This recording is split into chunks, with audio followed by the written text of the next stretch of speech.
La grâce de Jésus notre Seigneur, l'amour de Dieu le Père et la communion de l'Esprit Saint soient toujours avec vous. Et avec votre esprit. Frères, en ce jour, nous nous unissons aux populations du Rwanda qui célèbrent le 25e anniversaire d'un génocide qui les a meurtris. Partout où il y a la souffrance humaine, les hommes doivent se montrer solidaires au nom de l'unique Créateur qui nous aime et qui nous demande de nous aimer. Préparons nos cœurs à rencontrer Jésus dans ce rendez-vous d'amour que l'Eucharistie, que nous célébrons en reconnaissant humblement que nous sommes pécheurs.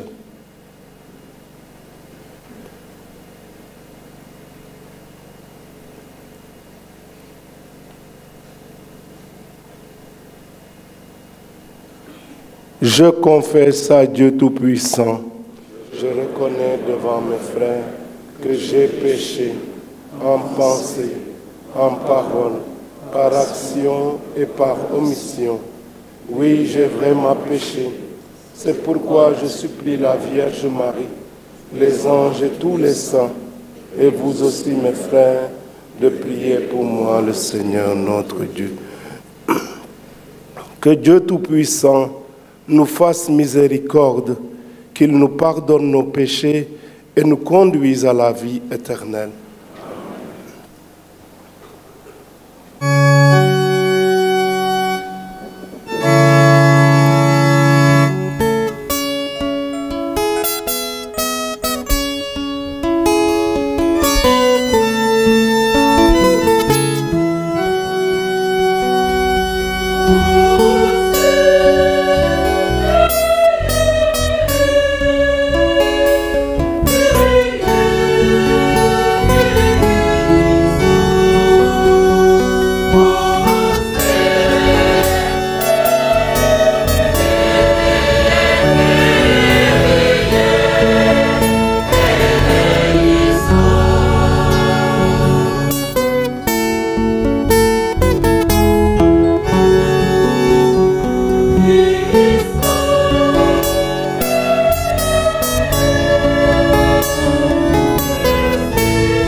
Prions le Seigneur.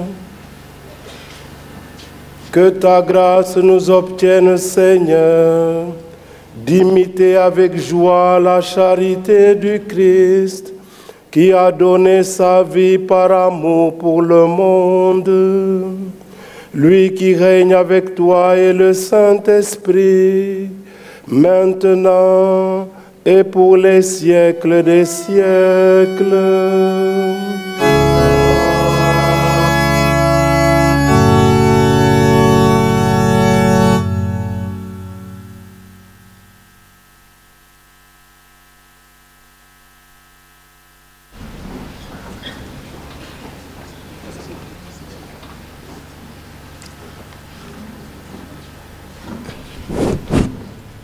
L'amour de Dieu pour l'humanité est incommensurable.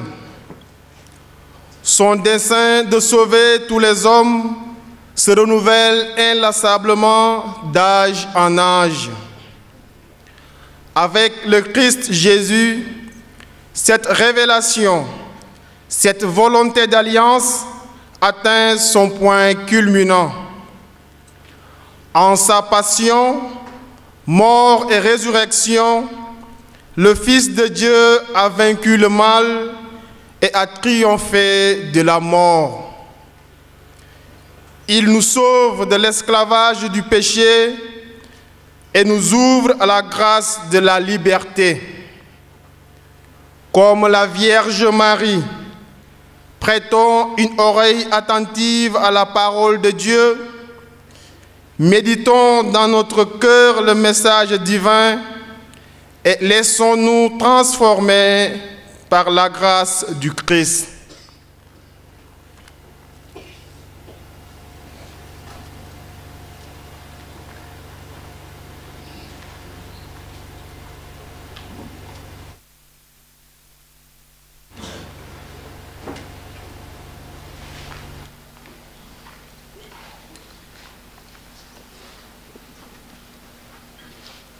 Lecture du livre du prophète Isaïe.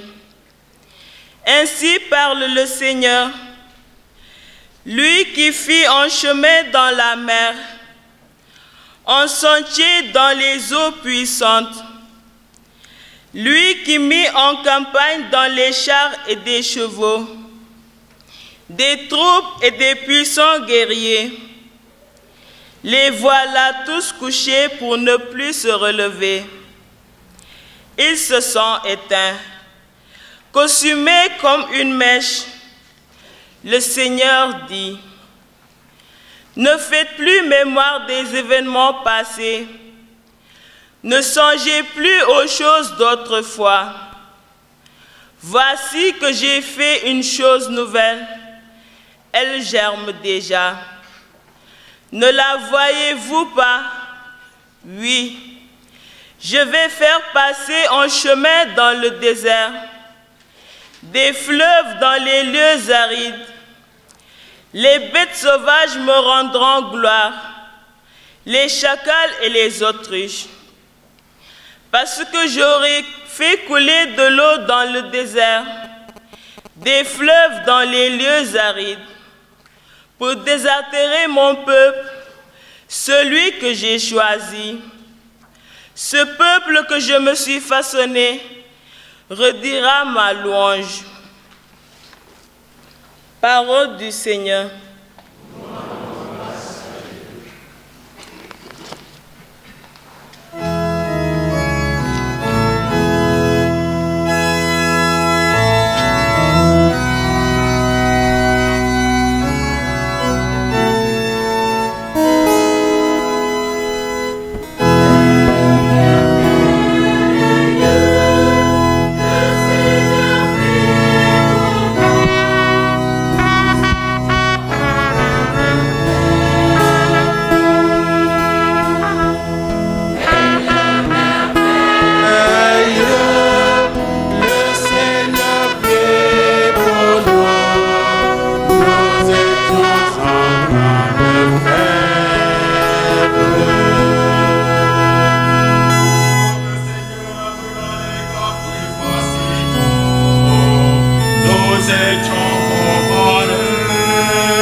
Alors on disait parmi les nations,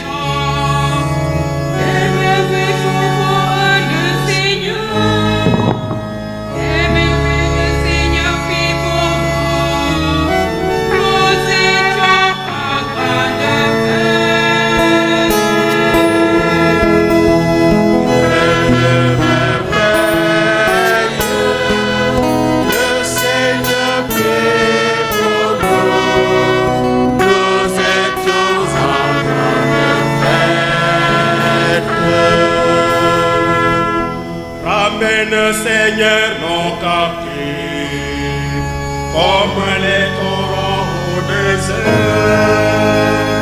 qui sèment dans les lames, poissonnent dans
jàngatu bataxel bi Pool mu sell mi apotar bind waa Filip.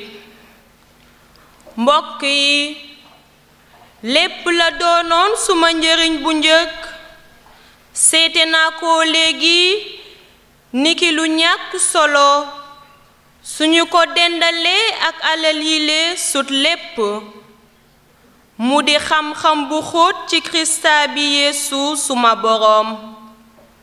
ngir moom bàyyi naa lépp, seete naa lépp ni mbalit ngir takku ci Kirista. ci moom la ma Yàlla di seete ni ku jub. njubaay gile jógewul ci man, maanaam ci li ma déggal yoonu Moyis, waaye ci suma ngëm ci Kirista bi. moo di njubaay gi bawoo fa Yàlla te sosoo ci ngëm gi, te lile moo di xam Kirista, yéeg kattanu dekkalikoom te bokk séddoo i coonoom, e salaat ci man deewam ngir ma yaakaara àgg manit ca dekkim ña dee. dëgg la, àggaguma, jeexalaguma, wande maa ngi daw ba tey ndax jot ci lile lépp ni ma Kirista bi Yeesu dabe ba jàpp ma manit. mbokk yi, ba léegi fooguma ne jot naa si lenn rekk am solo, fàtte lépp li ci gannaaw, dab li ci kanam, ma di daw be àgg ngir jot ci yool bi ñu Yàlla beral ca kaw asamaan ci Kirista bi Yeesu, baatu borom bi.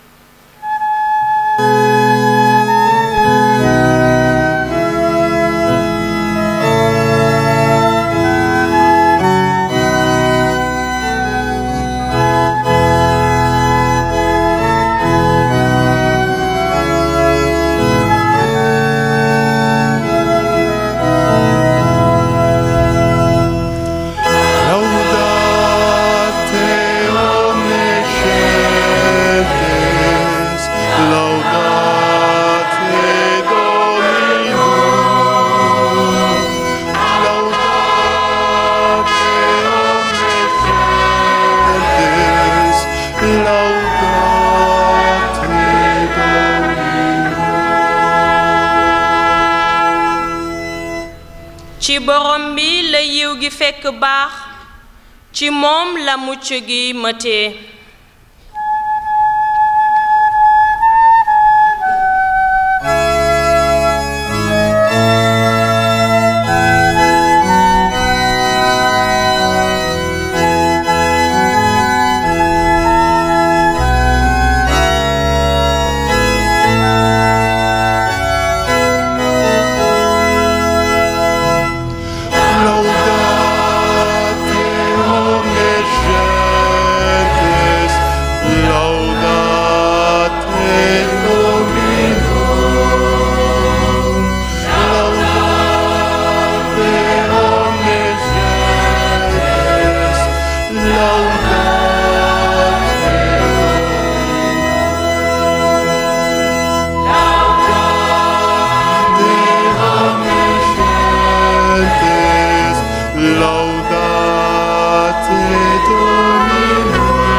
Seigneur soit avec vous. Et avec votre esprit. Évangile de Jésus-Christ selon Saint Jean. Gloire à toi, Seigneur.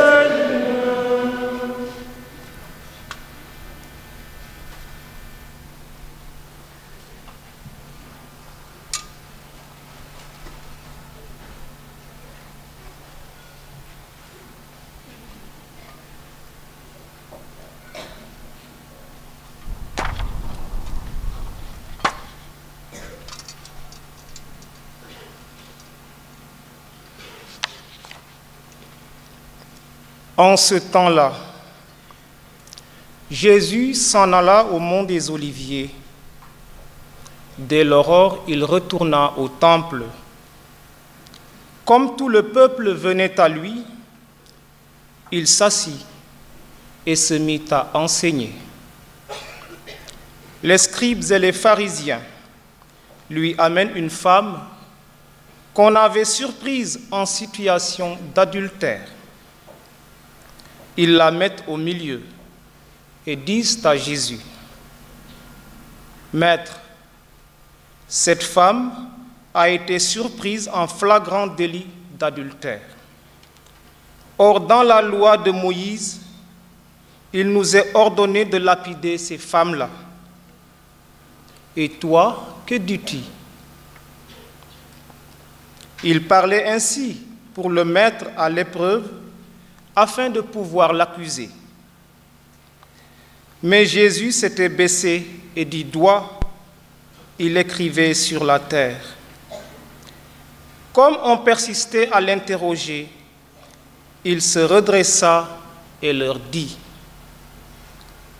Celui d'entre vous qui est sans péché, qu'il soit le premier à lui jeter la pierre. Il se baissa de nouveau et il écrivait sur la terre.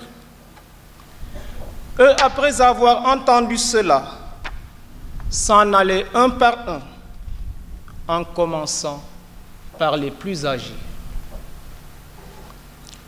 Jésus resta seul avec la femme toujours là au milieu. Il se redressa et lui demanda: Femme, où sont-ils donc? Personne ne t'a condamné. Elle répondit: Personne, Seigneur. Et Jésus lui dit: Moi non plus, je ne te condamne pas. Va, et désormais, ne pêche plus.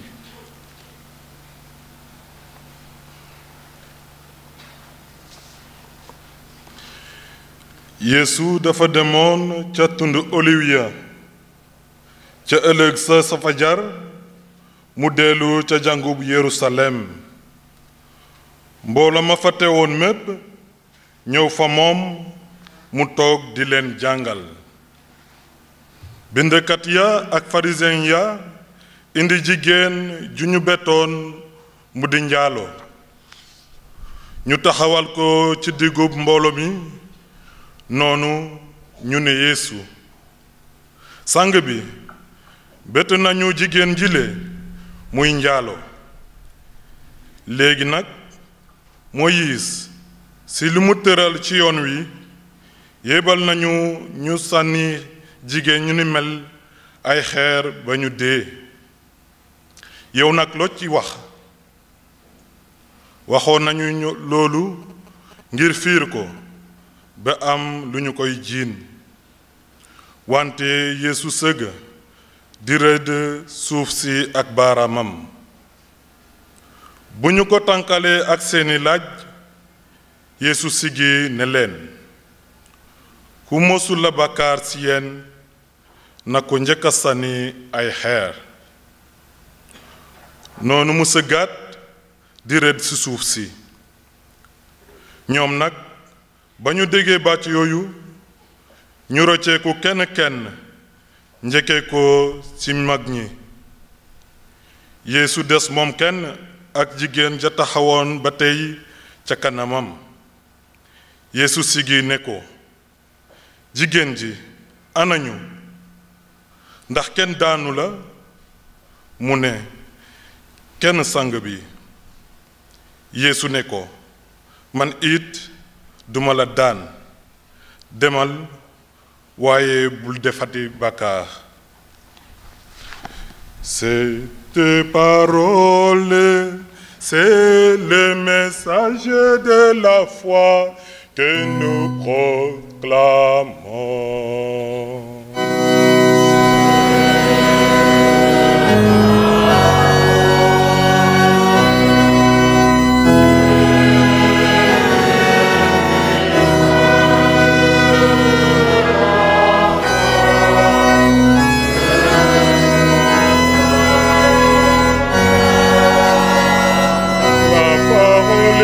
De toi, elle est dans ton cœur.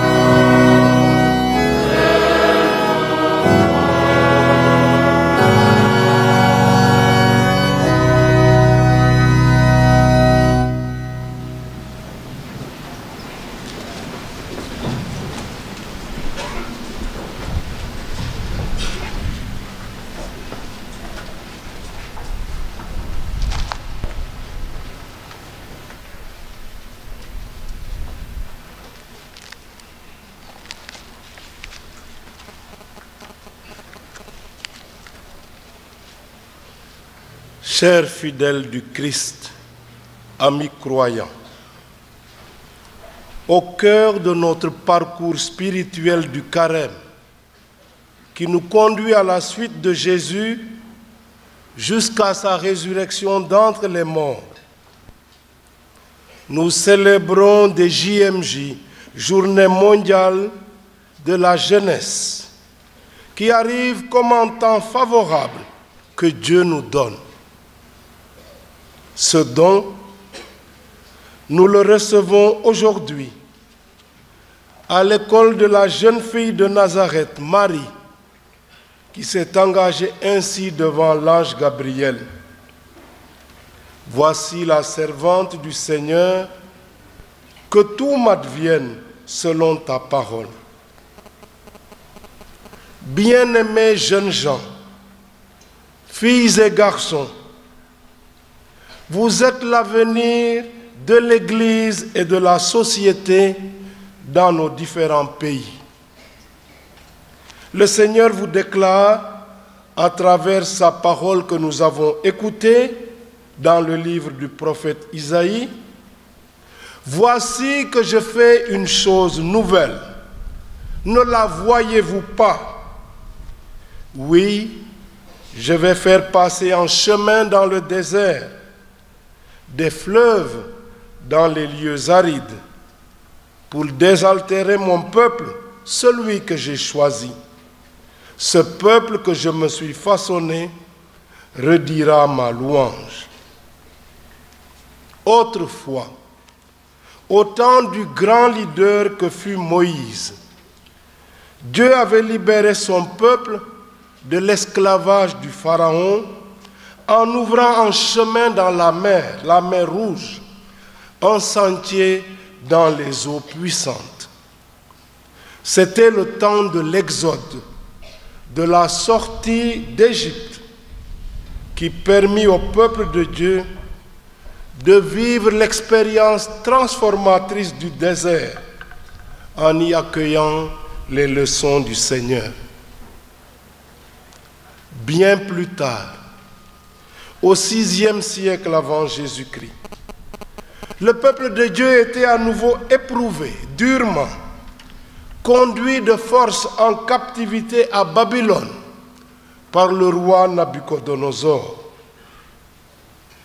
Mais Dieu, qui corrige son peuple de ses égarements sans jamais l'abandonner, va mettre fin à cette expérience douloureuse en annonçant l'ouverture d'un chemin de libération à travers le désert de Syrie. Ce désert sera comme parcouru par un fleuve, suivant les différents points d'eau qui vont jalonner le chemin du retour d'exil. Ces points d'eau, comme des oasis de bonheur, seront autant de signes de bénédiction de la part du Seigneur Dieu, qui veille sur son peuple éprouvé et fatigué. Chers amis, comme autrefois le peuple de Dieu, nous nous inscrivons avec notre héritage dans une histoire, celle de notre temps, de nos pays et de nos sociétés. Alors, quelle pourrait être pour nous l'actualité de cette annonce prophétique de libération telle que nous l'avons entendue dans la première lecture? Les jeunes d'aujourd'hui éprouvent une grande inquiétude par rapport à leur avenir. Ils se demandent comment se former valablement pour trouver ou créer un emploi qui leur permettra de vivre décemment, qui leur permettra d'être utiles à leurs proches et même de fonder une famille. Ces jeunes s'interrogent sur la manière de réussir leur vie et de satisfaire leurs aspirations les plus légitimes. Confrontés à de multiples difficultés et à de nombreuses embûches, ils se demandent aussi comment les affronter. Avec réalisme, admirons et encourageons la combativité des jeunes qui ne baissent pas les bras, des jeunes qui nourrissent l'ambition non seulement de s'en sortir, mais même de s'épanouir au service de leur pays et de la société. Ces jeunes, dans la diversité de leur situation, ont toutefois besoin d'être aidés, encadrés, soutenus, formés. Et nous réussirons notre développement sûrement si nous faisons le pari de mieux prendre en compte la frange jeune, aussi bien au niveau des pouvoirs publics et des acteurs privés, comme cela nous a été rappelé récemment, qu'au niveau des familles, des associations, et pourquoi pas aussi au niveau des églises et des mosquées.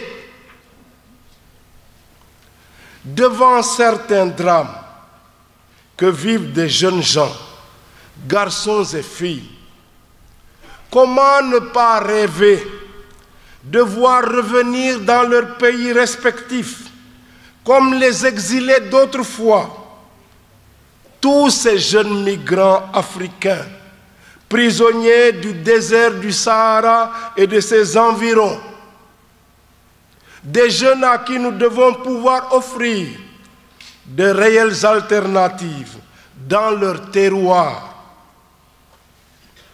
Comment ne pas rêver de migration régulière qui passe par des voies normales et légales pour sauver, protéger et promouvoir le don précieux de la vie humaine? Comment mettre fin à notre silence coupable devant toutes les atrocités et les souffrances que subissent tant de jeunes qui, de guerre lasse, quittent nos pays pour partir à l'aventure, poussés par ce qu'on dit de la réussite de ceux qui sont partis, manipulés et mis sous pression par des familles qui les invitent à avoir du diom, ou soudoyés par des passeurs sans scrupules qui vivent de la misère des autres. Que devons-nous, que pouvons-nous faire devant l'océan qui engloutit encore tant de vies humaines africaines, comme au temps de l'esclavage sur la route des Amériques? Chers amis, lorsque Dieu annonce la fin de l'esclavage en Égypte ou de la captivité à Babylone, il fait pour son peuple un pari sur l'avenir afin de promouvoir l'humain. Il fait un pari sur la beauté de la vie qui va de pair avec la liberté, la dignité et le bonheur retrouvé. Confions donc à Dieu, maître du temps et de l'histoire, tous ces jeunes en mal de vivre, et demandons à Dieu d'inspirer et de soutenir tous ceux qui, par leur responsabilité et leur pouvoir de décision, ont la possibilité de contribuer à l'amélioration de la situation des jeunes dans nos différents pays. Avec les jeunes eux-mêmes, travaillons ensemble à leur épargner les souffrances inimaginables de la migration clandestine, et ceci en nous investissant à mieux assurer leur avenir chez nous par un système scolaire encore plus rigoureux et moins perturbé, avec des programmes diversifiés et performants, que les jeunes puissent aussi bénéficier de filières de formation qui mettent en valeur leur savoir-faire pratique dans des métiers adaptés à nos réalités. Consolez, consolez mon peuple, dit votre Dieu. Que cet appel divin nous mobilise au service de notre jeunesse, pour son bien, pour celui de nos pays, de nos familles, de nos communautés, et que la croix victorieuse du Christ nous accompagne sur le chemin de la restauration de notre dignité. Hier, quel merveilleux événement! Je voudrais saluer les organisateurs de ce JMJ et les remercier d'avoir eu cette idée de convoyer par bateau, avec le concours de la marine, la croix des JMJ jusqu'à Popenguine. Cette croix que nous avons accueillie hier sur la plage de Ndayan avec une allégresse incroyable. Je disais à monsieur le maire hier que cet événement va apporter beaucoup de grâce dans sa commune. Applaudissez la croix de Jésus.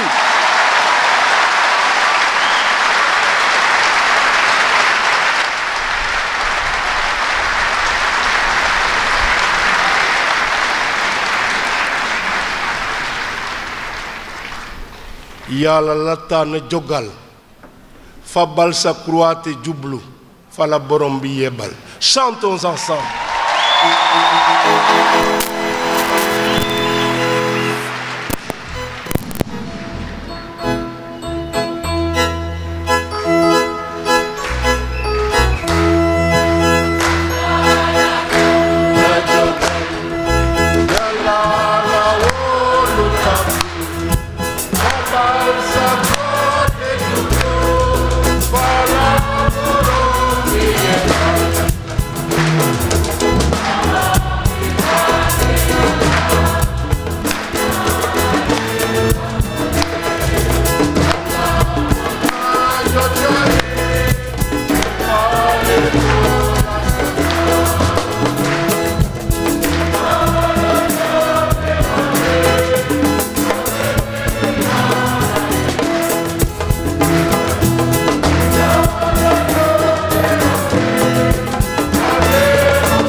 La page d'évangile de ce 5e dimanche de Carême nous rapporte un fait divers qui pourrait bien figurer dans les ragots de nos journaux.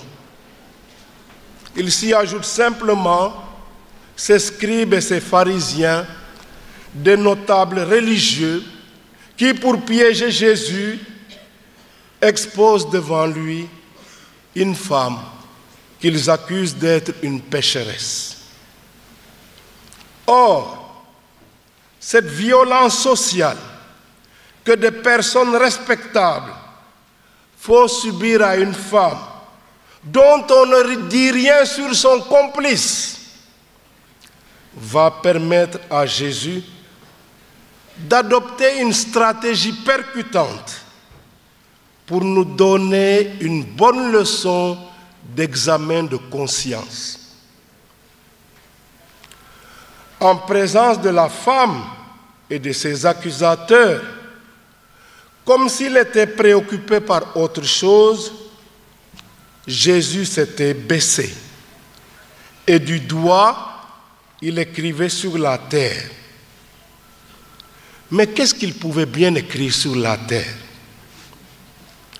Saint Jérôme proposait qu'il écrivait les péchés des accusateurs, mais il aurait dû prendre beaucoup plus de temps pour pouvoir le faire.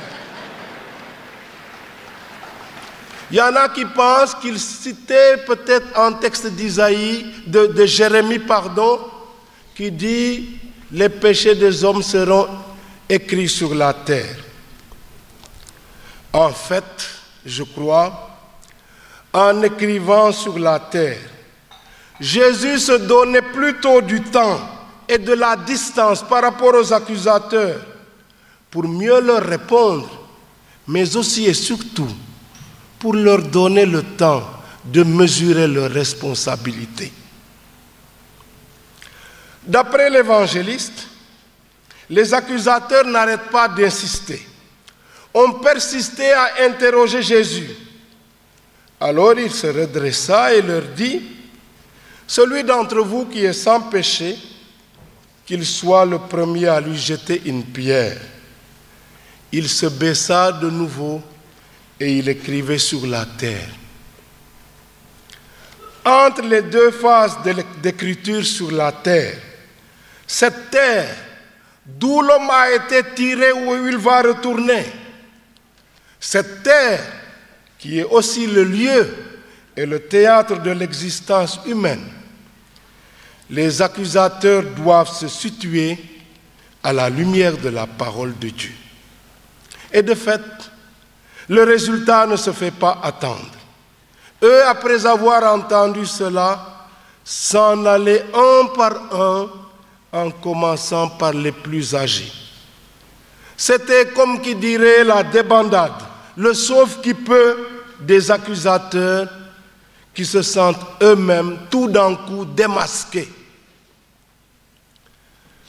Quant à la femme accusée, Jésus lui reconnaît et lui redonne sa dignité. Il lui parle comme à une personne en l'interrogeant. « Femme, où sont-ils donc? Personne ne t'a condamné. » Il permet à cette femme de s'exprimer et de répondre « Personne, Seigneur ». Et il la libère à travers ces paroles pleines de miséricorde. « Moi non plus, je ne te condamne pas. Va et désormais ne pêche plus. » En agissant ainsi, Jésus ouvre à cette femme une porte sur l'avenir pour une vie nouvelle, sur le chemin du pardon reçu et l'appel à la conversion. Chers amis, cette femme pécheresse représente en réalité le peuple de Dieu que nous sommes, car Dieu a fait alliance avec nous. Il s'est engagé vis-à-vis de nous en ces termes: je serai votre Dieu et vous, vous serez mon peuple. Mais ne sommes-nous pas vis-à-vis de ce Dieu comme une épouse infidèle? Notre péché, qui peut se manifester de diverses manières, dans l'idolâtrie, dans l'impiété, dans des comportements immoraux et déviants, notre péché constitue une rupture de notre alliance avec Dieu. Mais Dieu, dans sa miséricorde, ne se décourage pas malgré nos infidélités. Il chemine avec nous, il nous éduque, il nous invite à la conversion, il nous invite à la purification de notre cœur, il nous pardonne. Comme au temps du prophète Osée, il nous redit: mon épouse infidèle, je vais l'entraîner au désert et je lui parlerai cœur à cœur. Je ferai de toi mon épouse pour toujours, dans la justice et le droit, dans la fidélité et la tendresse, dans la loyauté, et tu connaîtras le Seigneur. C'est de cette tendresse de Dieu que Jésus est le missionnaire au nom du Père qu'il a envoyé. Car comme Jésus le dit lui-même à Nicodème, Dieu n'a pas envoyé son Fils dans le monde pour juger le monde, mais pour que par lui, le monde soit sauvé.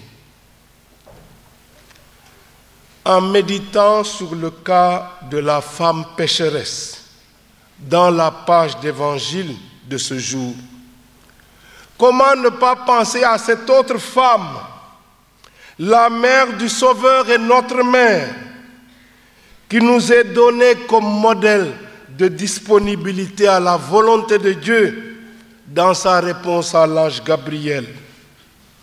Voici la servante du Seigneur, que tout m'advienne selon ta parole. Telle est la réponse de Marie au projet de Dieu sur elle. Son attitude m'a rappelé cette invocation qu'on adresse à Marie dans les litanies mariales. On lui dit « Arche d'alliance ». Mais pourquoi une telle invocation? À l'origine, l'arche d'alliance que Moïse avait fait faire et orner suivant des instructions divines strictes et précises. Cette arche d'alliance était une sorte de grande caisse en bois qui contenait les tables de la loi du décalogue reçue par Moïse sur la montagne. Cette arche était le symbole de la présence de Dieu au milieu de son peuple et le signe de sa protection. Cette arche, c'était comme un tabernacle, une sorte de sanctuaire mobile que l'on transportait à certaines occasions, comme à la guerre ou dans le cadre de processions religieuses. C'était donc un objet religieux important. Que dire alors de la Vierge Marie, cette femme choisie par Dieu? N'est-elle pas le tabernacle du Dieu vivant? Cette arche d'alliance unique en qui le Verbe de Dieu s'est fait chair pour habiter parmi nous, n'a-t-elle pas accepté de coopérer avec Dieu tout au long de sa vie, en cheminant dans l'obéissance de la foi? Et admirons cette jeune femme Marie qui se hâte sur les montagnes de Judée pour aller visiter sa cousine Élisabeth. Elle est porteuse en elle du Verbe de Dieu comme un sanctuaire mobile. Elle vit une relation unique avec Dieu. Et Élisabeth ne s'y trompe pas lorsqu'elle déclare: « Comment m'est-il donné que la mère de mon Seigneur vienne jusqu'à moi ?» Chers amis, je vous le dis franchement, ne vous laissez pas intimider par ceux qui disent que nous adorons Marie. Nous n'adorons pas la Vierge Marie, elle n'est pas une déesse. Mais la relation que Marie a avec Dieu, aucun être humain ne l'a, parce que c'est en elle que le Verbe de Dieu s'est fait chair.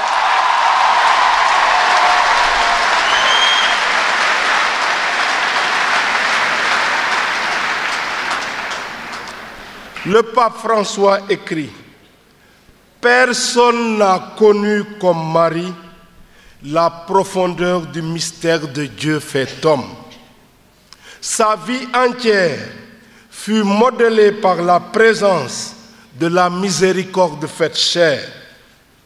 La mère du crucifié ressuscité est entrée dans le sanctuaire de la miséricorde divine en participant intimement au mystère de son amour.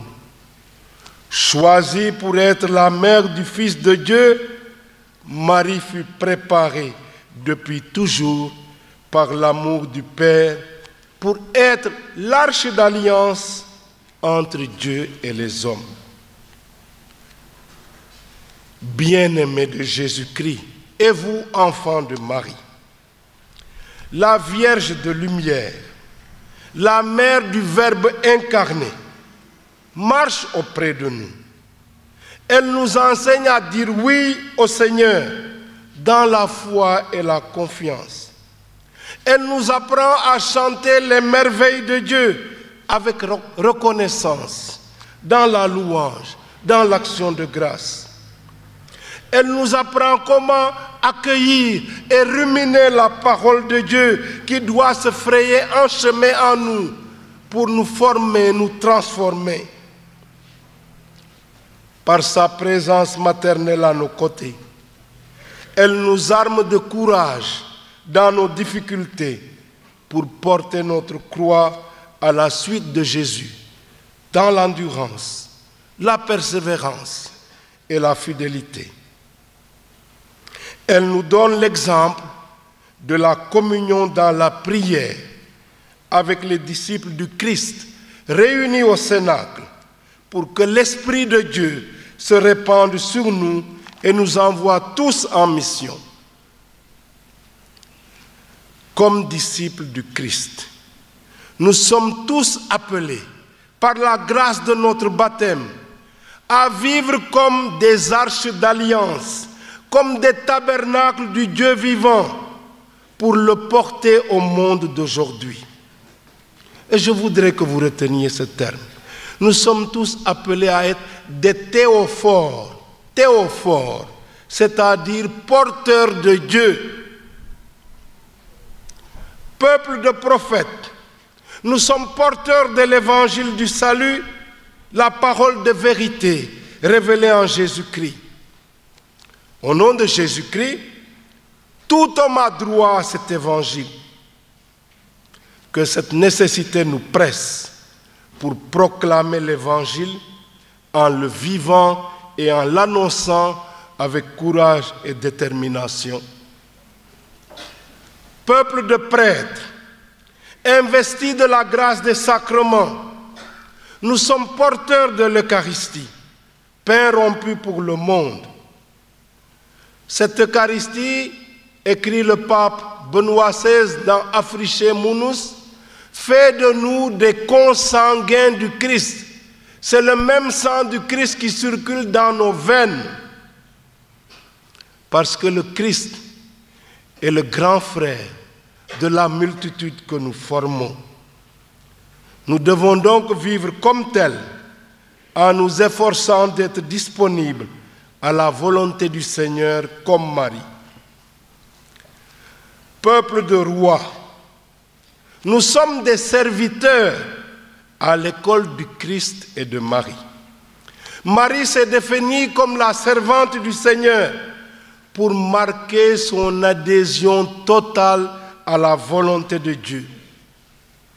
Quant à Jésus, en s'incarnant dans la vie des hommes, il a renoncé à être traité à l'égal de Dieu, comme dit l'hymne aux Philippiens. Il a pris la condition de serviteur, jusqu'à laver les pieds de ses disciples la veille de sa mort. Son geste, qui rappelle le devoir d'hospitalité dans la tradition orientale, ce geste est également le témoignage de son esprit d'humilité dans l'exercice de son autorité. À la suite de Jésus serviteur et en nous inspirant de l'exemple de Marie, nous sommes porteurs du service de la charité envers nos frères et nos sœurs dans nos différents milieux de vie. Dans le Christ, le prochain doit être pour moi comme un sacrement de Dieu qui m'appelle à vivre l'amour de charité, une charité active, inventive, qui réponde aux nécessités du temps et du milieu. Un tel programme suppose que nous soyons enracinés dans le Christ à l'exemple de l'apôtre Paul, qui a préféré échanger tout son passé pour une seule valeur, la connaissance de Jésus-Christ, notre Seigneur. Et il disait que notre seule fierté soit la croix du Christ. C'est par là que je voudrais terminer. Nous faisons souvent le signe de la croix. Nous nous signons le front au nom du Père, parce que nous voulons attester que c'est Dieu qui est notre Père, que nous lui ressemblons, que c'est lui qui nous donne identité. C'est pourquoi nous touchons notre front au nom du Père. Nous touchons notre poitrine au nom de Jésus, son Fils, parce que nous voulons que les mêmes sentiments qui sont dans le cœur de Jésus, nous les ayons vis-à-vis de notre Père pour faire sa volonté. Et nous touchons nos épaules au nom de l'Esprit Saint, pour qu'il nous aide à porter les fardeaux de chaque jour. Que cette connaissance de Jésus-Christ, dans la confession de l'amour trinitaire, nous accompagne tout au long de notre vie que la croix de Jésus soit notre fierté. C'est pourquoi, en vous demandant d'être debout, je voudrais qu'on chante « Victoire, tu régneras ».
Toute l'Église. Exauce tes serviteurs, Dieu Tout-Puissant. Tu les as initiés à la foi chrétienne, qu'ils soient purifiés par ce sacrifice, par Jésus, le Christ notre Seigneur. Amen. Le Seigneur soit avec vous.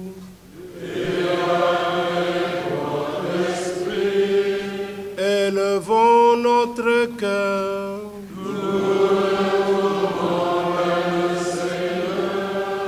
Rendons grâce au Seigneur notre Dieu.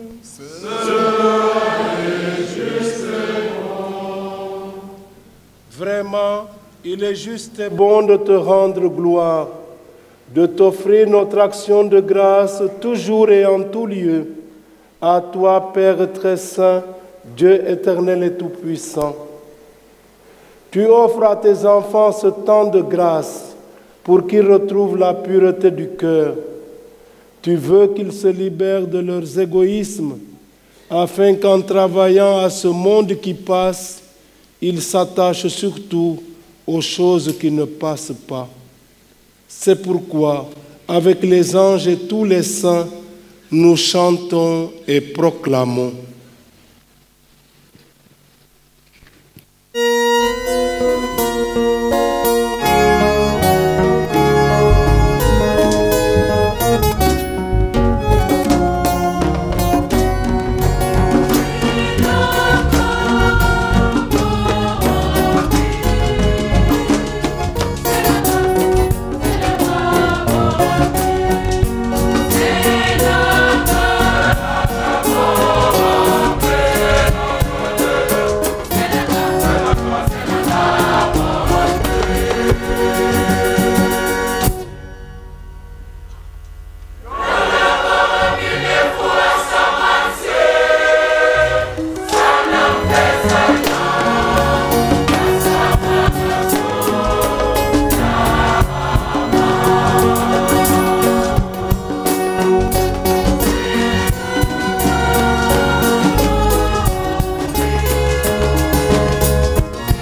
Tu es vraiment saint, Dieu de l'univers, et toute la création proclame ta louange, car c'est toi qui donnes la vie.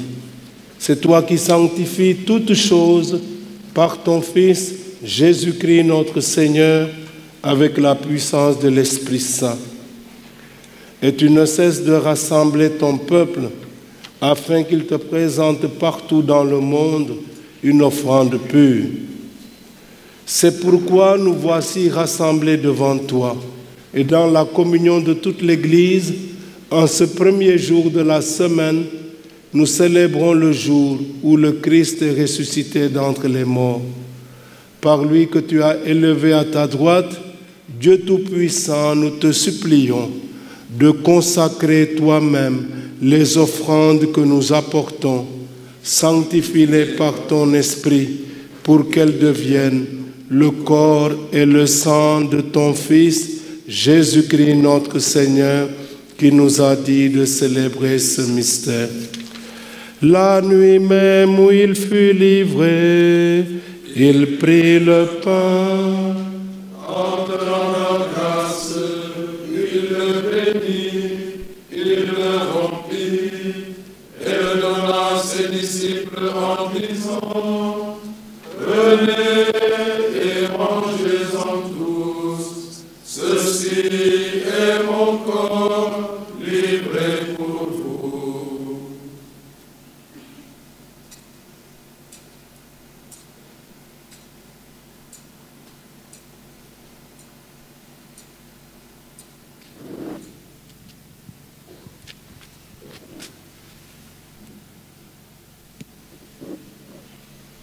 De même, à la fin du repas, il prit la coupe, en te rendant grâce, il la bénit et la donna à ses disciples en disant, prenez et buvez-en tous, car ceci est la coupe de mon sang, le sang de l'alliance nouvelle et éternelle, qui sera versé pour vous et pour la multitude en rémission des péchés. Vous ferez cela en mémoire de moi.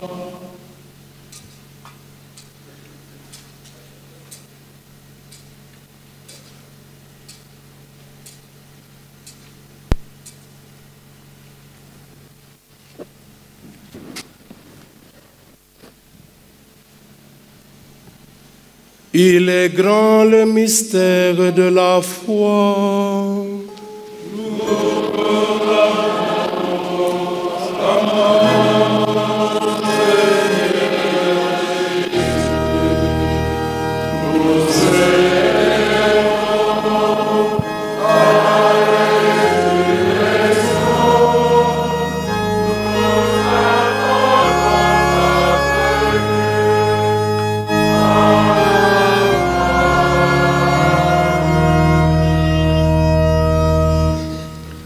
En faisant mémoire de ton Fils, de sa passion qui nous sauve, de sa glorieuse résurrection et de son ascension dans le ciel, alors que nous attendons son dernier avènement, nous présentons cette offrande vivante et sainte pour te rendre grâce.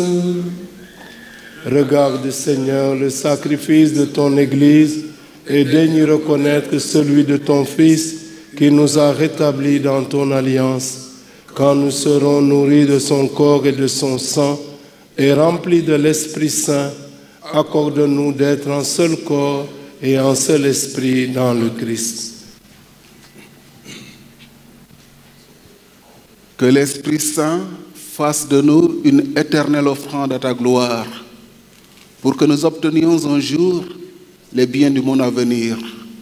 Auprès de la Vierge Marie, la bienheureuse Mère de Dieu, avec Saint Joseph, son époux, avec les apôtres, les martyrs, nos saints patrons et patronnes, les patrons de la jeunesse et tous les saints et saintes qui ne cessent d'intercéder pour nous.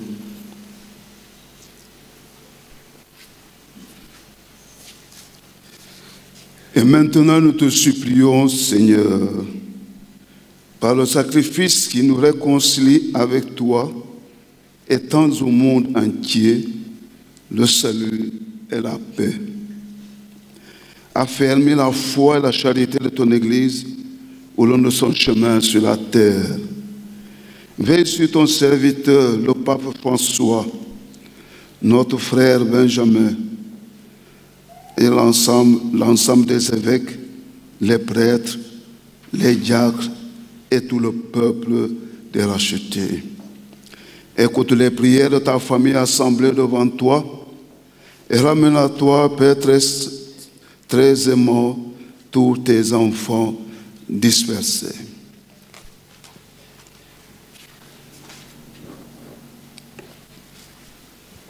Pour nos frères et sœurs défunts, pour tous les jeunes que tu as rappelés à toi, pour les hommes et les femmes qui ont quitté ce monde et dont tu connais la droiture, nous te prions.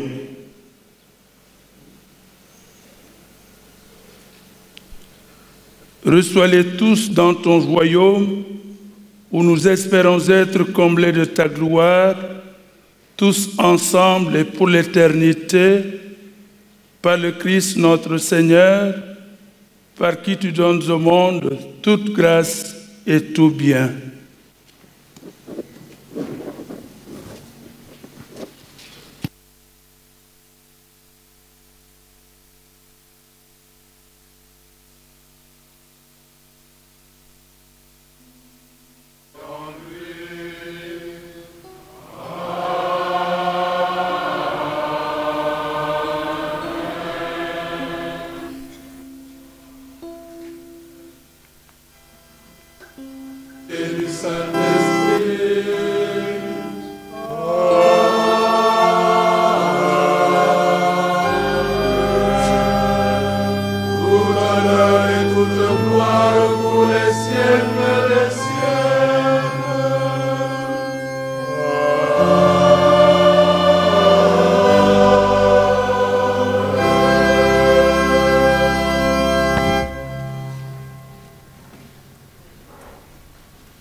Et nous pouvons dire avec confiance la prière que nous avons reçue du Sauveur.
Donne la paix à notre temps.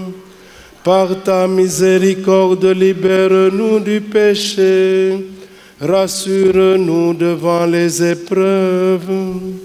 En cette vie où nous espérons le bonheur que tu promets et l'avènement de Jésus-Christ, notre Sauveur.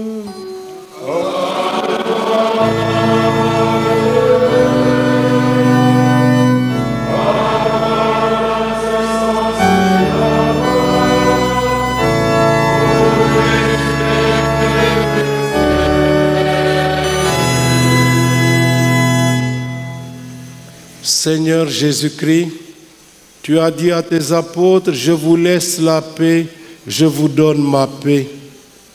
Ne regarde pas nos péchés, mais la foi de ton Église. Pour que ta volonté s'accomplisse, donne-lui toujours cette paix et conduis-la vers l'unité parfaite, toi qui règnes pour les siècles des siècles. Amen. Que la paix du Seigneur soit toujours avec vous.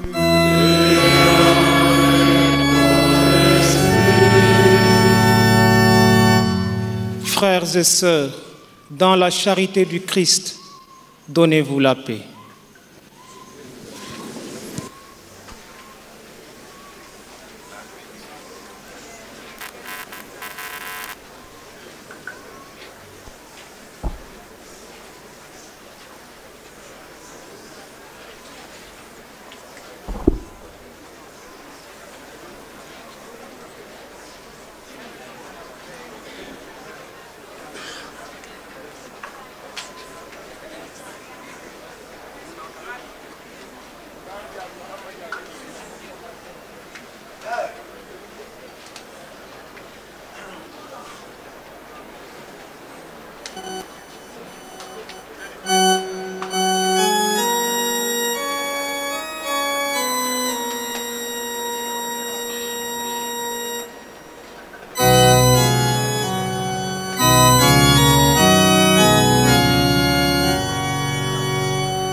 Heureux les invités au repas du Seigneur. Voici l'agneau de Dieu, celui qui enlève le péché du monde.